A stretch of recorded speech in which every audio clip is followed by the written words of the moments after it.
많은 분들이 치과를 이가 아프면 치료하러 가는 곳이라고 생각합니다. 하지만 초고령 사회로 진입하면서 아플 때 치료만 하는 것으로는 내 치아를 지키기 어렵습니다. 표를 하나 보실게요. 국민건강영양조사 결과입니다. 우리나라 치주질환 유병률인데요. 나이가 들면서 잇몸이 아픈 분들이 점점 늘어나죠. 심지어 70대 이상이 되면 치아가 없는 무치약자가 급속도로 증가합니다. 치아와 치아 사이, 치아와 잇몸 사이 틈 속에는 세균막이 조금씩 쌓이고 치아의 부식과 잇몸 염증이 느끼기 어려울 정도의 속도로 천천히 증가됩니다. 그래서 오늘은 예방적 차원의 구강 관리의 중요성에 대해서 이야기해 볼까 합니다. 40대 중반 환자분의 엑스레이 사진입니다. 비교적 이른 나이에 어금니를 잃은 케이스입니다. 콤빔 CT 사진을 보면 치아를 잡아주는 치조골이 많이 사라진 것을 알 수 있습니다. 일이 바쁘고 힘들다 보니 건강관리에 신경을 못 쓰셨습니다. 겉보기에는 문제가 없는 것처럼 보이나 치아의 흔들림으로 환자분은 씹기 힘들어하셨고 결국 임플란트 치료를 받았습니다. 임플란트 치료 후에 지금의 상태를 유지하기 위해서 꾸준히 치아 관리를 하고 계십니다. 음식을 먹을 때 시리거나 잇몸이 붓고 피가 나고 아침에 입냄새가 심해지는 등 이런 변화는 모두 지금부터라도 관리하라는 경고등입니다. 그래서 예방은 선택이 아니라 미래를 위해 반드시 준비해야 할 필수 전략입니다. 60대 환자분의 치아 사진을 한번 보실까요? 치아 상태가 어때 보이시나요? 뭐 특별한 문제는 없어 보이는데요. 네, 대부분 이 정도면 깨끗하다고 생각하십니다. 하지만 이번에는 치아 겉면에 세균막이 얼마나 있나 염색을 해봤습니다. 염색을 해보면 치아 표면에 세균이 상당히 많이 있는 경우를 자주 접합니다. 그만큼 놓치는 사각지대가 많고 평소 습관대로 방치하게 되면 뿌리 충치와 잇몸 질환으로 이어지는 경우가 많습니다.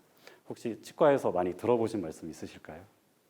양치질을 잘해야 된다고 말씀을 늘 하시는 것 같아요. 맞아요. 그 세균을 관리하기 위해서는 잘 닦는 게 중요하죠. 첫 번째로 이제는 어디를 어떻게 닦느냐를 배우셔야 합니다. 333 운동이라고 해서 하루 3번, 식후 3분 이내에 3분 동안 이를 닦자 하는 것들은 많은 분들이 알고 계십니다. 하지만 치아와 치아 사이, 치아와 잇몸 사이의 틈새를 어떻게 관리해야 되는지는 많이 모르고 계십니다. 20대 초반 환자의 치아 상태입니다. 아직 젊은 나이인데 칫솔질을 제대로 배우지 못해서 치석이 많이 쌓이고 잇몸 질환이 진행된 경우입니다. 어릴 때부터 이를 닦긴 했지만 어디를 어떻게 닦아야 하는지를 모르다 보니까 치아와 잇몸 사이가 계속 방치된 겁니다. 그래서 잇몸 치료와 칫솔질 교육을 시행한 이후의 사진으로 보시면 이렇게 많이 개선된 모습을 볼 수 있습니다. 이런 사례만 보더라도 정확한 칫솔질 교육이 얼마나 중요한지 알 수 있습니다. 그래서 333 운동에서 한 발 더 나아가 하루에 한 번은 틈새 청소 시간을 따로 만드는 것이 좋습니다. 치실과 치간 칫솔로 치아와 치아 사이, 치아와 잇몸 사이를 한 5분 정도 집중적으로 청소를 해주시면 좋겠습니다. 그러면 치간 칫솔 우리가 이제 쓰잖아요. 그거 뭐 바르게 사용하는 방법이라든지 중요성 같은 게 있을까요? 처음에는 그 딱 맞는 치간 칫솔을 권해드리기보다는 약간 헐겁게 왔다 갔다 하는 걸 먼저 선택을 해서 드려요. 그게 이게 치간 칫솔도 사이즈가 이렇게 보니까 뭐 그렇죠. 3mm, 5mm 뭐 이렇게 있는데 네. 처음 할 때는 작은 걸 사용하라는 네. 말씀이신 거죠? 예, 가장 좋은 거는 치아와 치아 사이 공간에 딱 맞는 치간 칫솔을 쓰면 제일 좋지만 그걸 처음에 권해드렸을 때 그걸 적응하기가 참 어렵습니다.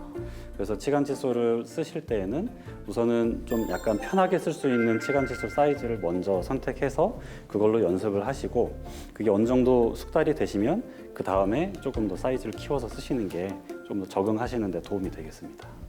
두 번째는 치아에 가해지는 힘을 줄이는 것입니다. 충치나 세균 못지않게 보이지 않는 힘이 치아 파절과 마모 그리고 턱관절 질환의 중요한 원인이 됩니다.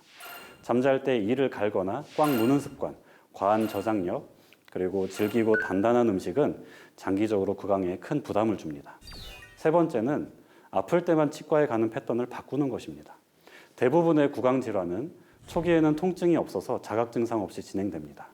그래서 저는 건강 상태에 따라서 1년에 2번 내지 4번 정도 구강 관리를 받으러 간다는 마음으로 치과를 방문하시라고 권합니다. 그런데 뭐 이제 나이가 또 들다 보면 이미 뭐 신경 치료를 하거나 충치가 생겼거나 임플란트를 하신 분들도 많잖아요. 그러면은 그분들은 이미 관리의 시기를 놓친 걸까요? 아닙니다.